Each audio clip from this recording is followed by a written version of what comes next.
Yes, semuanya ketemu lagi sama gua Fahmi, dan di video kali ini ada sebuah HP yang gua sangat tunggu-tunggu, apalagi kalau bukan Huawei P70 Ultra. Salah, Huawei Pura 70 Ultra. Start it up.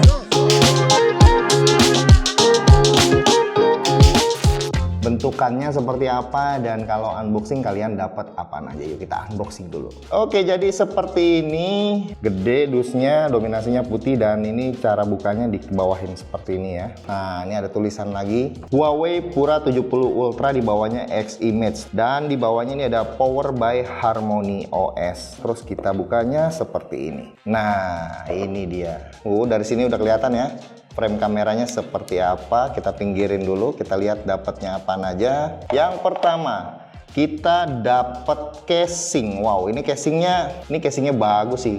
Ini kita bisa dibuka, di sini ada SIM ejector, terus bagian dalamnya harusnya ada buku-buku manual gitulah ya. Nah, ini casingnya, gue pengen komentarin casingnya dulu. Harusnya HP flagship itu dapat casing, minimal dapat satu buah casing yang premium lah seperti ini. Oke, kita pinggirin dulu casingnya. Nih, terus kita dapat apa aja? Ini dapat kabelnya USB-C ke USB-C. Terus lanjut kita ke bagian chargerannya. Ini ada Huawei Super Charge maksimum, ini di 100 watt. Oke, mantap. Jadi di sini ada dua port ya ternyata ya. Ada port yang USB A sama port yang USB C. Oke, nggak ada apa-apa lagi. Kita sekarang ke bagian HP-nya.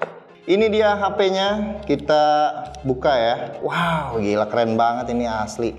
Ini kalau dilihat-lihat dari frame kameranya aja, ini udah mendefinisikan kalau ini adalah smartphone-nya Huawei. Jadi kayak punya ciri khas, nggak ngikut-ngikut brand yang lain. Ini lensa periskopnya, terus ini lensa utamanya, dan ini lensa ultra wide-nya. Terus di bawahnya ada tulisan X Image. Ini waduh mantep banget. Bagian belakangnya ini bahannya leather ya ini ya. Terus ada tulisannya Huawei, dan beratnya ini nggak berasa terlalu berat ya, cukup enteng ya kalau dibandingin sama HP kayak iPhone 15 Pro Max atau kayak Xiaomi 14 Ultra. Bagian sebelah kanannya ini ada tombol power sama tombol volume, dan tombol powernya ini warnanya agak ke oranye ya. Ini oranye apa merah ya? Terus ke bagian atas, nah ini ya ada mic bagian atas, terus bagian kiri kosong nggak ada apa-apa. Bagian bawah ini ada slot SIM card, USB-C, dan speaker. Gue sih overall suka ya sama desainnya. Ini desainnya simple, minimalis, dan punya ciri khasnya juga. Oke, sekarang kita cobain dulu casingnya. Kalau dipasangin tuh seperti apa. Nambah keren coy kalau dipasangin casingnya, ini asli nambah keren. Sekarang kita nyalain aja langsung seperti apa. Oke, ini dia udah gua selesai setup ya. Tampilan utama dari home screen-nya itu seperti ini, dan ini udah gua installin ya. Sama satu lagi, OS-nya itu dia kan pakai Harmony OS, dan harusnya nggak ada GMS-nya. Nanti gue jelasin di bagian OS aja ya. Nah, sekarang gue pengen bahas soal displaynya dulu. Ya, di sini bezelnya kelihatan tipis banget, terus mengikuti dari setiap lengkungannya. Udah mirip banget lah sama flagship zaman sekarang. Terus kita ngomongin soal displaynya dulu. Ini displaynya ini dia pakai panel yang OLED, terus udah support 120 Hz. Kalau kalian lihat di sini, refresh rate-nya itu bisa disetting ke high 120 Hz, atau mau standar 60 Hz, atau mau dynamic untuk balance ya antara smooth sama battery life-nya. Mode untuk color temperaturnya juga ada yang normal. Nah, normalnya ini dia udah sRGB. Ini settingan defaultnya normal, atau kalian bisa setting vivid, misalnya kalian mau pakai buat nonton movie atau nonton entertainment. Sekarang kita coba YouTube. Nah, dari sini kita pengen lihat apakah ini dia udah support. Nah, yang paling legend ya, yaitu Costa Rica. Apakah dia support HDR? Nah, dia support ya untuk YouTube dengan konten up to 4K 60 HDR. Ini support. Terus speakernya kita coba gedein.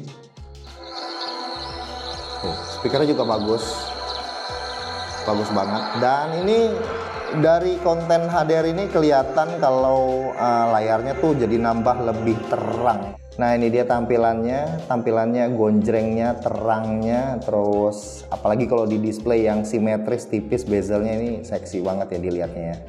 Oke, kita sekarang coba ke Netflix. Di sini Wi-Fi-nya adalah L3. Jadi maksimum untuk playback resolutionnya adalah SD. Dan gue cobain vibrating motornya juga ini oke ya, mantap ya, berasa ya taktilnya. Lanjut kita ke bagian spesifikasinya. Nah, di sini spesifikasinya adalah Huawei P70. Aduh, salah mulu nih ya P. Ini sebenarnya P ini kalau kita nggak tahu mungkin dari dulu namanya Pura kali ya. Oke, ini Pura 70 Ultra. Dia pakai chipsetnya adalah Kirin 9010. RAM-nya dia pakai 16 GB, internal storage-nya 512 GB. Tapi di sini keterangan resolusinya lebih ya, lebih dari Full HD ya. Ini 2844 kali 1260. Dan paling sih jaringan ya, karena kan Huawei kan harusnya sih memang 5G-nya itu cuma ada di China only aja. Jadi nggak tersedia untuk dimanapun ya, karena yang kalau rilis di negara selain daripada di Cina itu pasti 4G jaringannya. Sekarang kita coba dulu untuk jalanin tes Antutu benchmark. Oke, jadi gimana menurut kalian skor Antutu yang didapetinnya? Ini di angka 960.000. Nah, kalau menurut gua skor segini tuh nggak setara ya sama flagship zaman sekarang ya, kayak yang pakai Snapdragon 8 Gen 3. Nah, untuk skor yang range-nya sama kayak Huawei ini, kalau dilihat-lihat mungkin kayak Tensor G3 punyanya Pixel 8 Pro. Nah, itu setara tuh. Oke, sekarang kita lanjut ke bagian OS-nya. Ini Huawei Pura 70 Ultra. Pakai OS-nya namanya Harmony OS, berbasis Harmony OS. Ya, kok Harmony OS sih? Ya harusnya sebenarnya sama ya, berbasisnya tuh Android, tapi mungkin udah di porting sedemikian rupa akhirnya sama Huawei dan hampir-hampir mirip lah. Dari sini keterangannya itu adalah 1 April 2024 untuk security patch-nya. Bedanya ya ini nggak ada GMS-nya aja, karena Huawei juga udah mendevelop namanya HMS. Tapi untuk kalian yang bertanya-tanya, Bang, bisa gak itu kelihatannya ada Play Store-nya tuh? Ya iya, ini device yang gue dapat pinjaman dari Gonrai Store. Ini udah gue tanyain ke Gonrai-nya, Bang, bisa dipasangin GMS-nya sekalian gak? Bisa dipasangin, ternyata bisa di request dipasangin gitu sama mereka. Dan ini runningnya tuh cukup smooth ya, cukup oke runningnya. Lanjut kita ke bagian kameranya. Oke, kameranya ini dari segi desain kan tadi udah gue komentarin ya, ini cukup berciri khas. Dan gue penasaran nih, buka tutupnya ini tuh sebenarnya buat apaan sih? Kalau kita lihat dari aplikasi kameranya nih, kalau misalkan kita buka aplikasi kameranya, dia langsung terbuka gitu. Nih kalau misalkan ditutup, nah dia nutup seperti itu. Kalau misalkan dibuka aplikasinya, dia langsung plek otomatis. Tapi pas terbukanya itu langsung ya plek gitu. Dan kayaknya sih nggak ada fungsinya ya, karena dibilang zoom juga bukan, karena ini bukan lensa zoomnya, ini lensa utamanya. Oke, jadi itu aja teknologi. Enggak dong, ada teknologinya. Jadi sensor yang dipakainya tuh ini gede-gede semua ya. Ini semuanya rata 50 megapiksel kamera belakangnya, terus kamera depannya 13 megapiksel. Tapi kamera utamanya, ini kamera utamanya sensornya 1 inci. Dan kamera utamanya ini juga punya variable aperture. Defaultnya ini adalah f2. Nah, kita bisa setting ke f16. Dari f16 kita bisa naikin f8, f2, f22, f25, f2.8, f3.2, 35 dan f4. Untuk aksesnya, kalau kalian lihat nih, sekarang pakai kamera atas. Untuk aksesnya kalian bisa ke mode Pro. Ini bisa di bagian aperture-nya ya, ini bisa disetting di sini. Ini tampilan menunya seperti ini, dan di bagian atas ini ada Master AI, kita bisa matiin Master AI-nya, atau di sini ada namanya pilihan untuk scene-nya ya, scenario-nya ada original, vivid, bright, atau yang mono. Nih ada di atas ini, bagian sini. Terus ini adalah setting, ada settingan-settingannya untuk ngaktifin watermark dan lain-lain ada di sini. Terus ke bagian interface-nya, dari bagian pilihan lensanya ini ada ultra wide. Nah ini wide-nya, tadi gue udah coba, wide-nya itu adalah 13 mm. Nah balik lagi ke 1 kali, terus ada 2 kali, ada 3,5 kali. Nah 3,5 kalinya ini lensa periskopnya, tapi punya titik fokus distance yang cukup pendek, yaitu 5 cm nih. Tuh kalian bisa lihat guys, ini padahal sedekat ini loh. Ini gue deketin lagi ya. Terus bisa 10 kali juga tuh, 10 kalinya kan, tapi tetap dia pakai lensa telefoto makro dari yang 3,5 kalinya, ini digital zoomnya ya.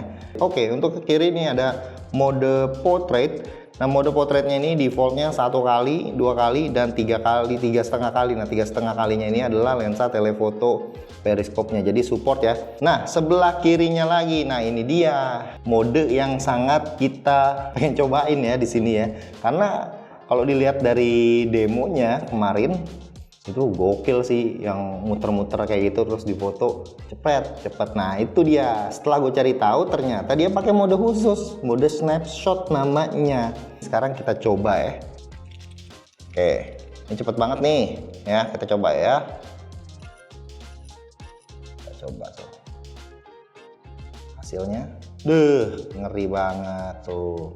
Gue foto 3 kali, tiga-tiganya cakep loh.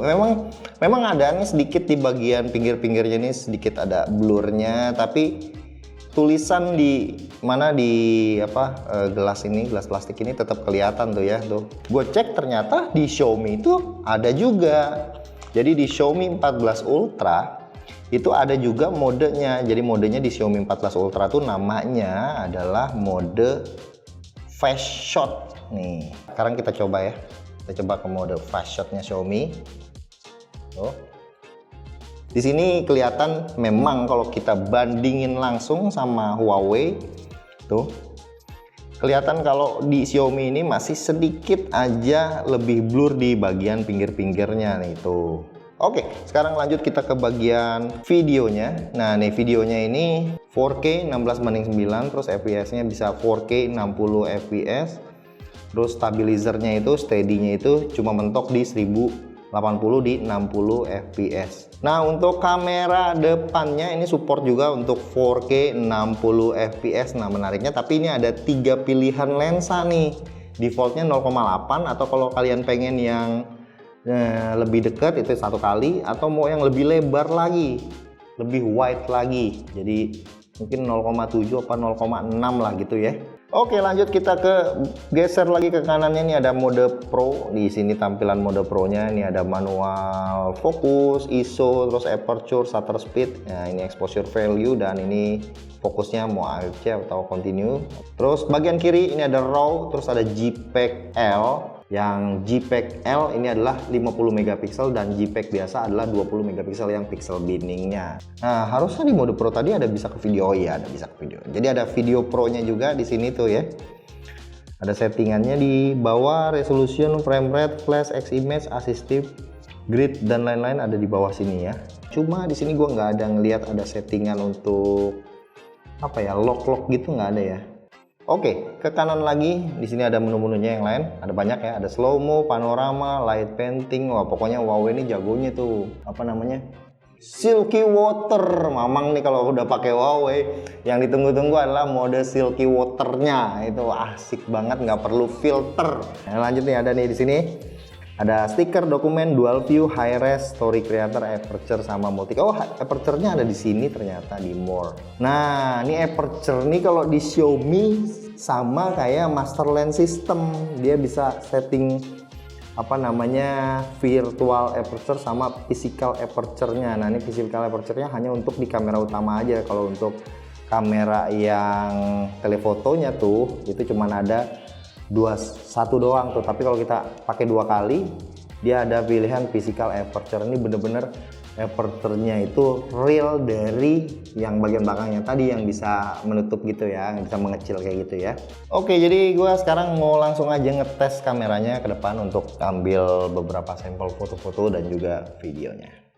Oke, ini sampel video 4K 60 fps dari Huawei Pura 70 Ultra Romi. Romi lagi main basket.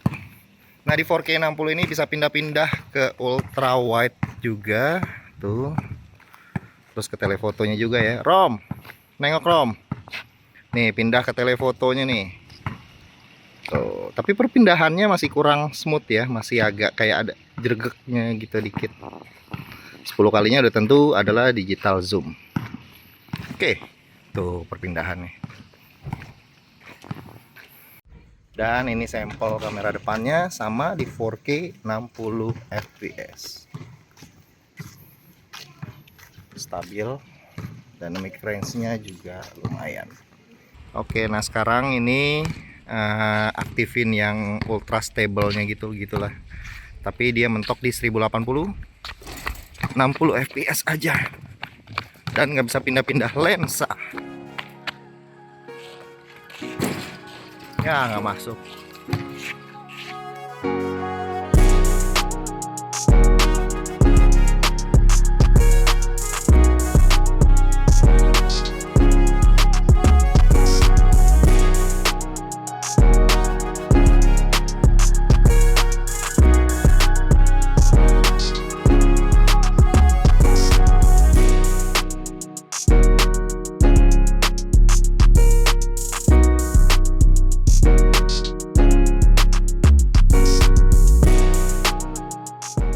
Oke, Huawei Pura 70 Ultra ya, ini first impression dari gua ya. Gua setelah melihat langsung, nyobain langsung, gua terkesima dan cukup impress dengan kualitas kameranya, terus desainnya, bodinya. Ini keren banget asli, dan ini layak banget buat dibeli. Kalau kalian tertarik langsung aja ke Gondrai Store. Dan kendalanya jangan lupa ya, tapi ada kendalanya. Kendalanya ya lagi-lagi satu itu ya, yang pertama adalah GMS, dan yang kedua ini HP belum resmi di Indonesia. Jadi segini aja dulu first impression dari gua. Mungkin kita akan mengulas lebih jauh tentang produk ini. Jangan lupa tunggu reviewnya di Droid Live.